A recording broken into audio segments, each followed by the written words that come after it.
দেখুন কর্পোরেশনের ময়লা গাড়ির দাদাগিরি। ম্যানেজারকে ঘিরে নিয়েছে চারিদিক থেকে।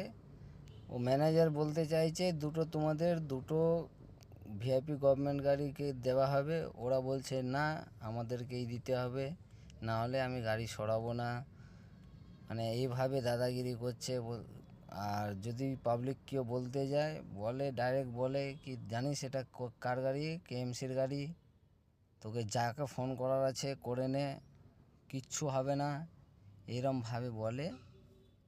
বন্ধুরা, আমি আপনাদেরকে রিকোয়েস্ট করছি, এটাকে শেয়ার করুন, তারপরেই এরা বুঝতে পারবে। না হলে এখানে এরকমই ঝামেলা করবে এরা।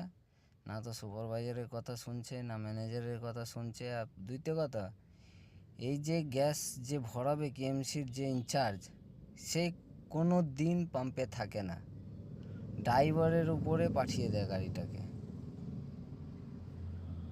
আমি এটা বুঝতে পারি না, এখানে একটা সিনিয়র অফিসারকে থাকার উচিত, কথা না, থাকার উচিত।